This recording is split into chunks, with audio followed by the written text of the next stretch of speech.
Hola a todos, soy Debbie Monblat.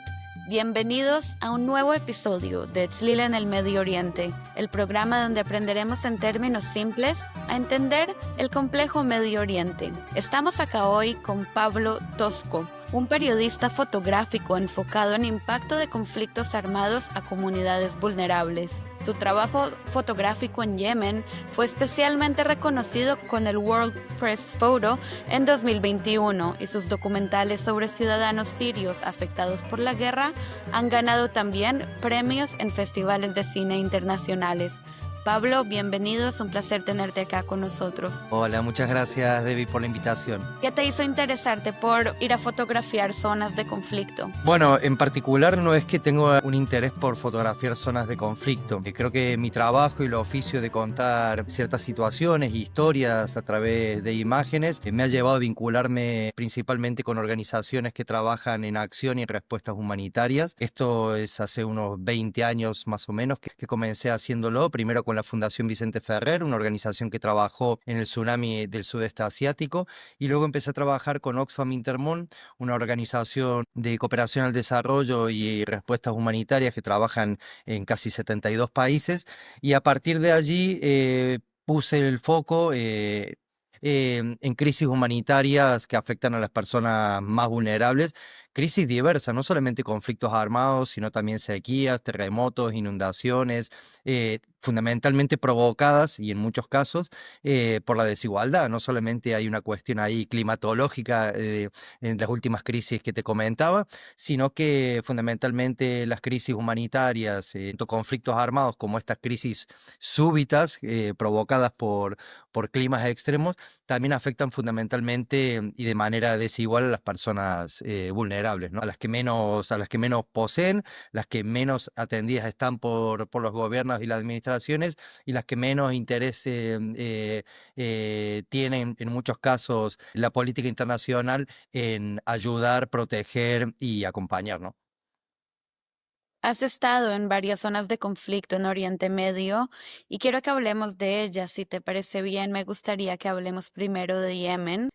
Pienso que muchos de los que nos están escuchando solo escucharon hablar de Yemen por primera vez a finales del año 2023, cuando el grupo de los hutíes empezaron a interrumpir el comercio marítimo internacional en el Mar Rojo, atacando a barcos que pasaban por el estrecho del Bab el Mandeb.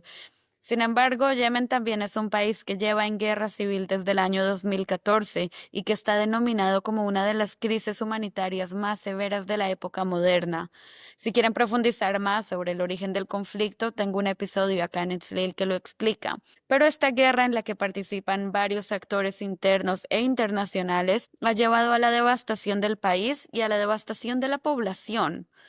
¿Cuándo fue la primera vez que llegaste a Yemen y cómo llegaste a escuchar de lo que sucedía, Pablo?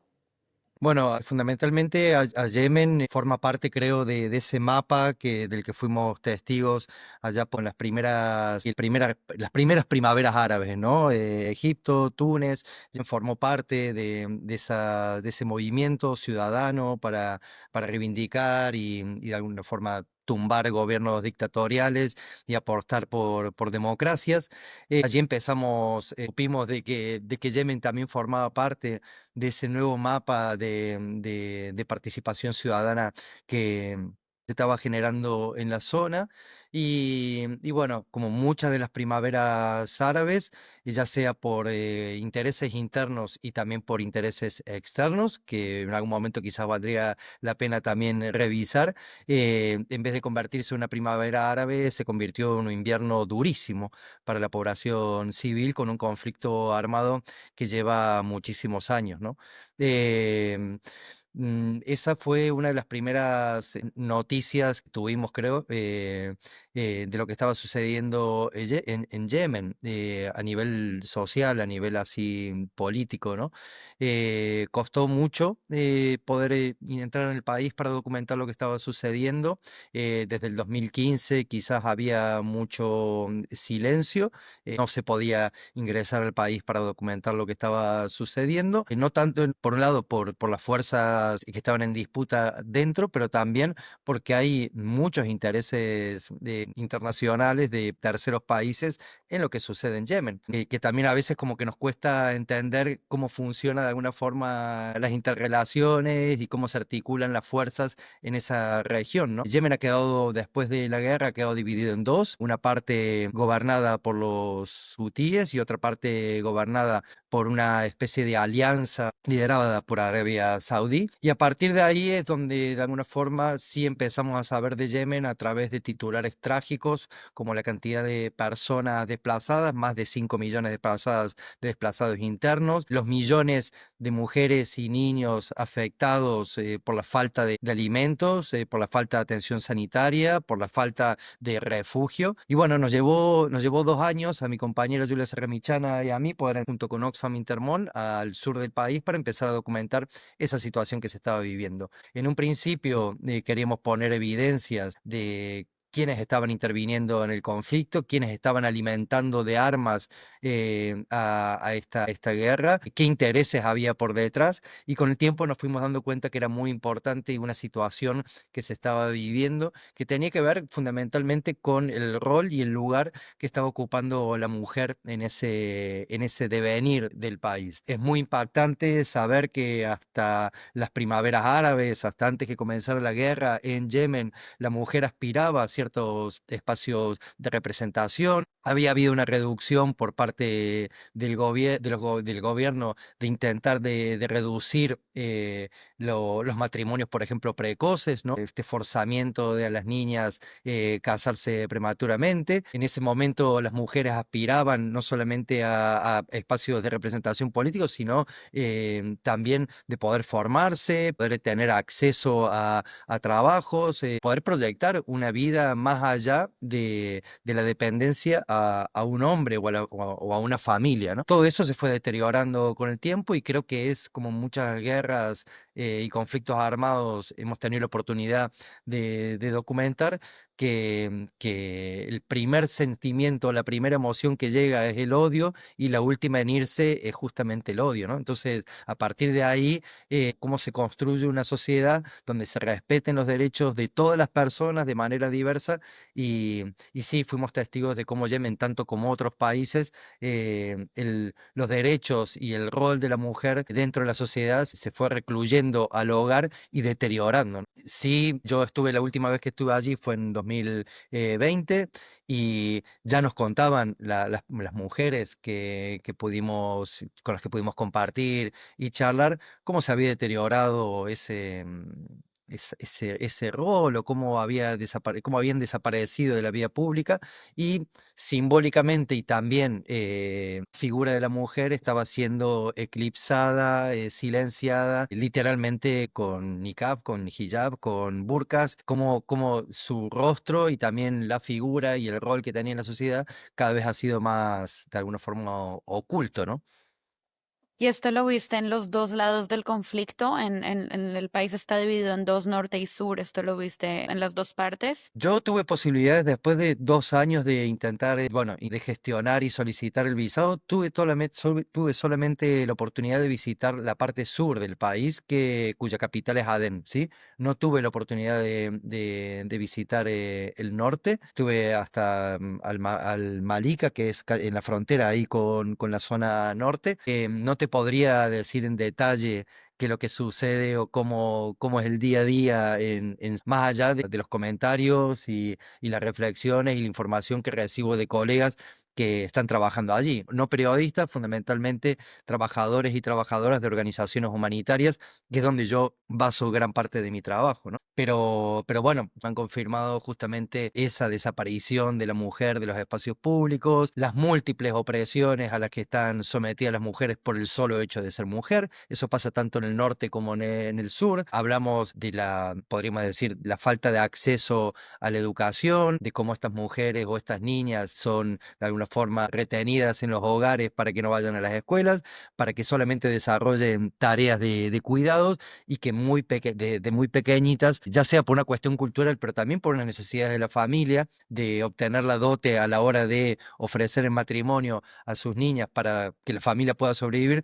de repente la mujer se transforma en una moneda de cambio para poder sostener los medios de vida de una familia, ¿no? No tienen acceso a una salud digna, y no tienen, por supuesto, acceso a una educación que puedan proyectar una carrera profesional, no tienen acceso a la propiedad de nada, ni de una tierra, ni una casa, por supuesto que no tienen derecho ni acceso a participación política, unas violencias tras otras que forman parte de todo como podríamos decir, como una gama de múltiples violencias a las que la mujer está sometida solamente por el hecho de ser mujer. Cuéntanos un poco de tu experiencia en Yemen. ¿Puedes compartir una experiencia personal que te haya marcado durante tu tiempo allí? Bueno, tuve la oportunidad de conocer a Fátima, que es una pescadora de la región de Coromeira. La conocí a ella cuando llego al pueblo, que está justo enfrente del mar. Las costas de ese pueblo eran como un gran cementerio de barcas, que todas habían sufrido la violencia del conflicto. Gran parte de los hombres o habían sido reclutados como soldados o habían fallecido, habían sido víctimas del conflicto.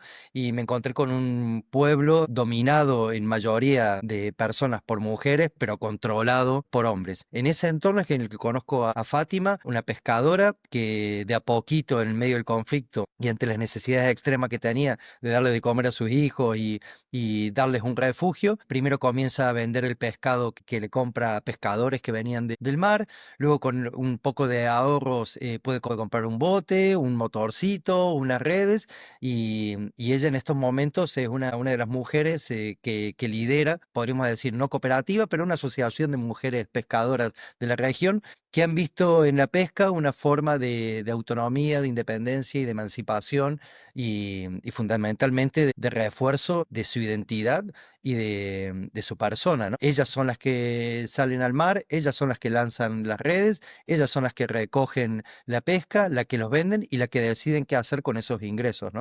Y tras esa experiencia yo me he vuelto de esa región en particular con la sensación de que en medio de un conflicto de las características de Yemen, con la tragedia que han vivido tras años de violencia, en esos pequeños lugares hay experiencias que dan cuenta justamente de la capacidad enorme de resiliencia que tienen las mujeres en contextos de conflictos armados.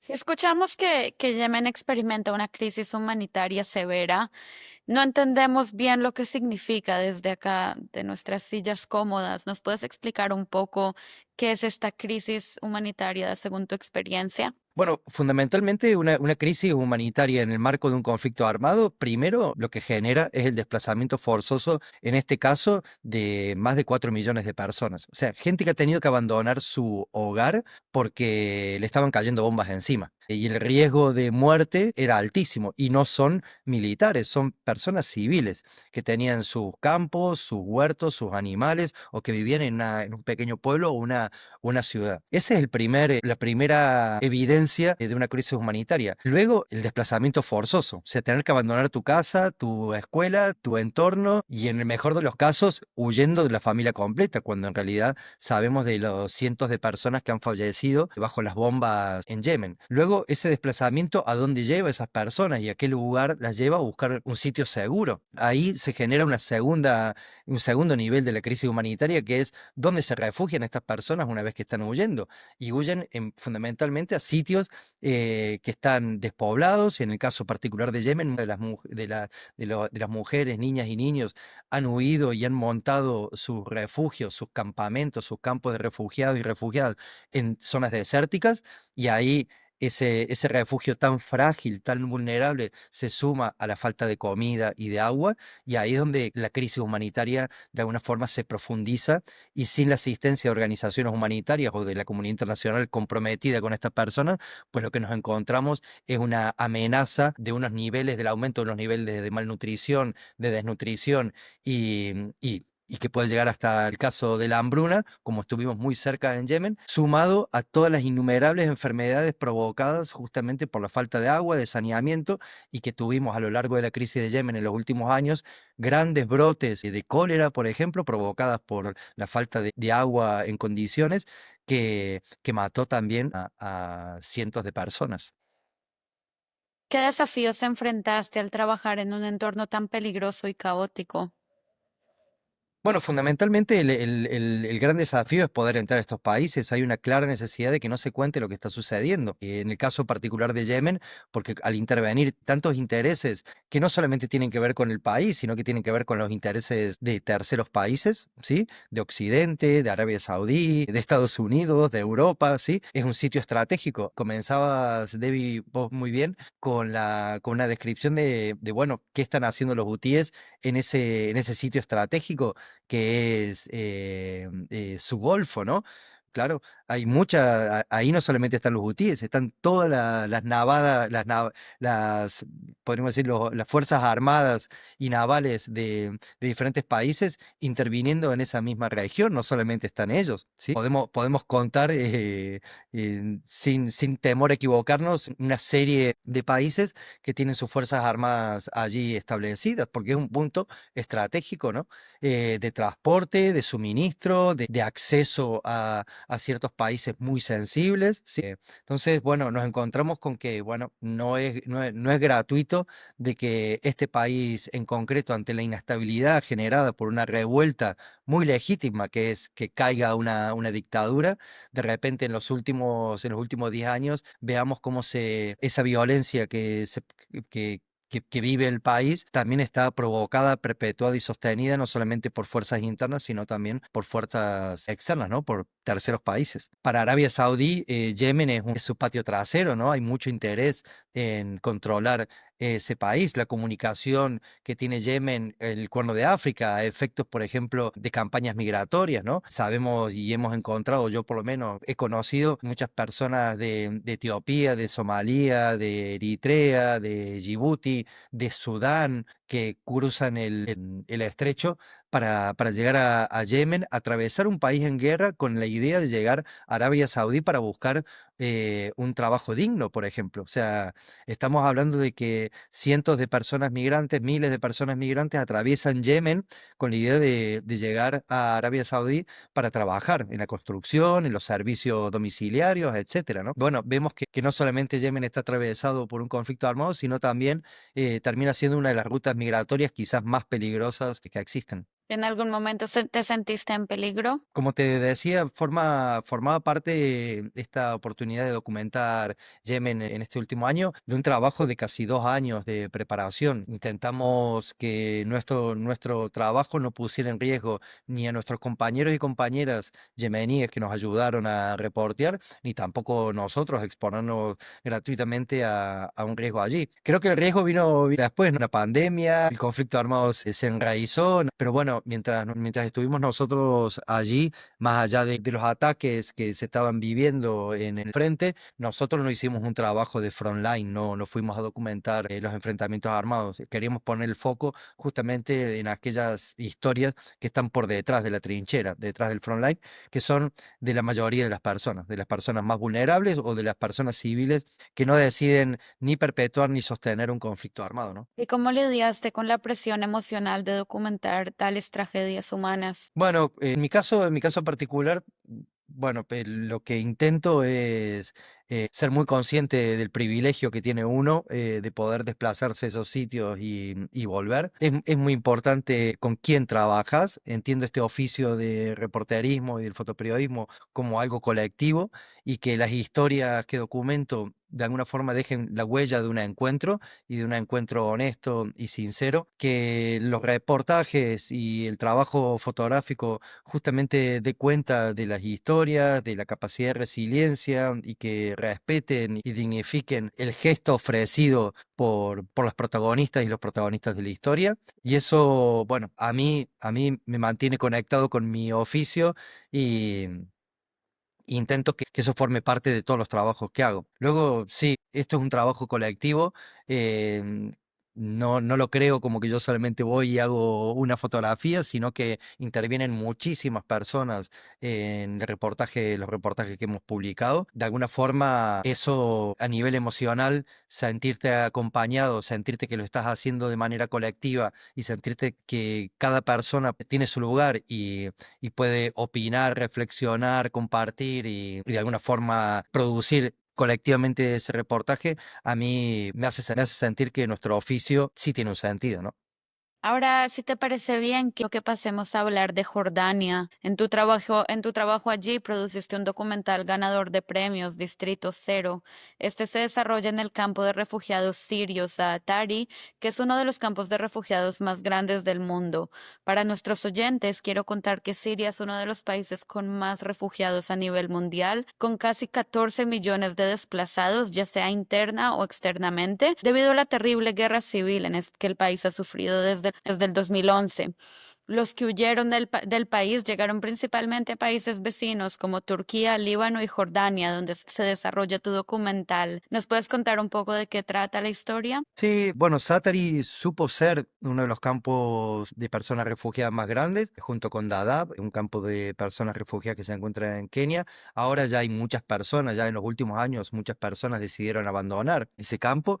Para que se hagan una idea, es un campo de refugiados construido por Naciones Unidas, junto con el gobierno jordano y un montón de otros países, en el medio del desierto. Es un campo construido en vez de con tiendas de campaña, esa imagen que tenemos histórica, eran contenedores blancos, donde allí se instalaban las familias que huyeron del conflicto provocado por la guerra civil en Siria. Allí intentamos hacer un documental que no se quede en las frías cifras que quizás describen la situación, describen una tragedia, describen un conflicto armado, como vos decías, más de 18 millones de personas afuera, han huido de su hogar tanto fuera como dentro del país. Oficialmente se habla de medio millón de personas muertas, pero podemos hablar de muchísimas más que duplican o triplican esa cifra.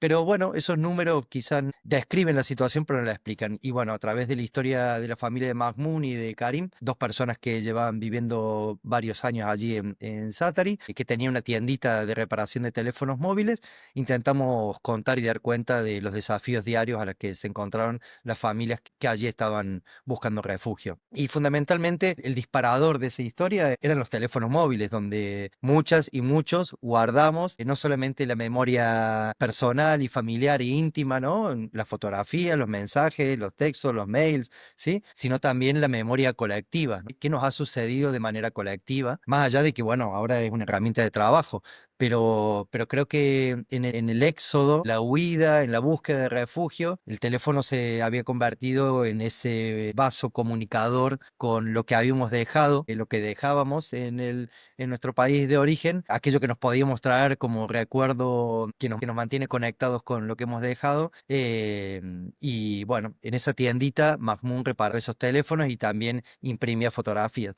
Bueno, era como que nos permitía esa tienda de reparación de teléfonos móviles en Satar y nos permitía contar múltiples historias y múltiples desafíos diarios a los que estaban expuestos las familias sirias que habían buscado refugio. ¿Algo que te impresionó particularmente sobre la vida de los refugiados sirios en Zaatari? Bueno, yo empecé a ir a Satri, bueno, he tenido la oportunidad de ir en varias ocasiones y desde el inicio, desde la creación del campo, sí, una de las cosas bonitas que veía era cómo en medio de ese desierto y la desolación que genera el exilio y la huida, lo primero que se configuró en el campo fue como una calle principal donde había tienditas de venta de ropa, de alquiler, por ejemplo, de vestidos de novias, restaurantes, pequeñas despensas. Y claro, cada una de estas tienditas daba cuenta de la necesidad, del deseo y de la urgencia de ciertas cosas de lo cotidiano poder introducirlas en un espacio tan frío, tan, podríamos decir, tan inhumano como era el campo de personas refugiadas de Zaatari, ¿no? Pensado que era en el medio del desierto, miles de contenedores que alojaban a las familias, ¿no? Para mí fue una de las, bueno, de cómo la vida se abre paso o las cuestiones cotidianas que nos hacen personas, que nos construyen como sociedad, que configuran nuestra comunidad, se da paso en medio de una situación tan trágica, ¿no? Me gustaría que ahora pasemos a hablar sobre otro documental premiado que produciste en Medio Oriente, Armonías para después de la guerra. Este lo produciste en la zona kurda de Siria. Para que nuestros oyentes tengan un poco más de contexto, los kurdos son una minoría en Siria severamente afectados por la guerra. Ellos se encuentran en el noreste del país y han luchado por su independencia ya varias décadas. Durante la guerra civil en Siria, los kurdos lucharon principalmente contra grupos sunitas como el Estado Islámico y Al-Qaeda, y también contra el ejército de Assad, dictador sirio que estaba en el poder durante la guerra. También contra fuerzas turcas, a quienes les interesaba disminuir la influencia kurda en Siria debido al conflicto interno que tienen ellos con los kurdos en Turquía. También tenemos un episodio acá en Itzlil que explica mucho más a fondo sobre la situación de los kurdos en todos los países de Oriente Medio en los que se encuentran. Pablo, ¿nos puedes contar un poco sobre este documental? Sí, este documental surge de la hermosa experiencia de conocer a Gani Mirzo, un músico kurdo en el exilio que lleva viviendo muchos años en Barcelona. Lo conocí a él, yo había ya tenido la oportunidad de estar en varias ocasiones en Siria, desde el 2012 que voy regularmente, bueno, que puedo regularmente documentar lo que pasaba allí. Y me contó un proyecto que tenía que era de llevar instrumentos musicales a las zonas afectadas por el conflicto para poder devolverles instrumentos a aquellas personas, músicos y músicas que los habían perdido, que en muchos casos habían abandonado sus casas con los instrumentos allí adentro por la violencia o que sus instrumentos habían sido destruidos por los ataques, por los bombardeos, etcétera, diferentes y múltiples historias. Pero bueno, él recogió algo así como 600 instrumentos musicales, guitarras, laúd, trompeta, que instrumentos tradicionales, kurdos y del mundo árabe, instrumentos no tradicionales. Todo eso se llevó en un contenedor hasta el norte de Siria, hasta Rojava, hasta el Kurdistán, y fue distribuido por diferentes escuelas o por diferentes pueblos donde había escuelas y donde se había identificado previamente a músicos y músicas que habían perdido sus instrumentos. Y el docu lo que cuenta es justamente esa iniciativa de Gani Mirzo, es una road movie, acompaña a ese contenedor desde Vitoria, que es en España, que es donde comienza su transporte, hasta Rojava, hasta el norte de Siria. Tiene varios protagonistas que, bueno, desde Harud, Mohamed y Alim, que son dos hermanos ciegos, músicos, que interpretaban músicas en festividades tradicionales y que por la llegada del Estado Islámico tuvieron que huir a Turquía y a su regreso se encontraron con toda la casa destruida, los instrumentos destruidos y bueno, no solamente era la música, era una parte de su identidad, era una parte que los mantenía vivos y conectados con la vida, sino que también era su medio de vida, ¿no? Ellos interpretaban piezas musicales en diferentes ceremonias y se les pagaba por eso, ¿no? En el caso de Harut, por ejemplo, él era un profe de música, un violinista amenazado por el Estado Islámico, que bueno, su violín fue destruido junto a una amenaza de que lo colgarían en la plaza principal de Raqqa si seguía interpretando su música, ¿no? Bueno, a través de las historias de los protagonistas del docu, explicamos los desafíos que se encuentran ahora en la actualidad, pero fundamentalmente la historia a la que estuvieron expuestos por ser músicos, por ser intelectuales, por ser personas vinculadas a la cultura, ¿no? Se dice que la población kurda en Siria es muy especial y se destaca por su resiliencia. ¿Tuviste esto mientras estabas allá? Sí, totalmente. Hay algo que a mí me apasiona y es cómo a lo largo de los últimos años, con la llegada del padre de Bashar al-Assad, que ya empezó a perseguir y sistemáticamente a los kurdos, desplazándolos, asesinándolos. Sí. Ya en ese momento en el que el kurdo queda proscrito y perseguido, cómo de alguna forma la sociedad ha encontrado mecanismos para que la identidad, la cultura no se pierda y cómo buscar alternativas ante la persecución de la impresión de libros, cómo convertir a la transmisión oral, a la música y a la poesía como una forma de reivindicación y de mantenimiento de la identidad y de la cultura. A mí, bueno, es una identidad que me apasiona. Creo que ha dado cuenta y ha dado enseñanzas de cómo sostener una identidad y una cultura en medio de la persecución ideológica y cultural. Han encontrado esa grieta por donde la vida de ellos, su identidad y su cultura puede seguir existiendo y renaciendo, ¿no? Muchas, muchas gracias, Pablo. De verdad que ha sido un placer conversar contigo hoy. Muchas gracias, Debbie, un gustazo y bueno, espero que mi experiencia sirva para acercar un poquito lo que está sucediendo en estas zonas que no son remotas. De alguna forma, cada cosa que sucede, cada situación que estas personas viven, nos debería por un lado interpelar, porque de alguna forma todas y todos estamos conectados y creo que cada vez somos más conscientes de que las decisiones, por ejemplo, yo soy argentino, pero vivo en España, que las decisiones políticas que se toman en países que parecería que no están conectados, sí hay una implicación y sí hay una responsabilidad y que creo que como ciudadanos y ciudadanas, a través de nuestro voto, a través de nuestra incidencia en esos espacios, a través de nuestro activismo, podemos dar cuenta y podemos cuestionar, ¿no? Muchísimas gracias. A ti, que estés muy bien. Un abrazo muy fuerte. Muchas gracias por escuchar. Espero ahora tengan una imagen más completa y clara de cómo se ve la vida civil tras los conflictos armados. Espero que tengan una linda semana y que les haya gustado el episodio. Si les gustó, les recuerdo de ir a darme 5 estrellas. Espero que tengan una linda semana y nos vemos en la próxima.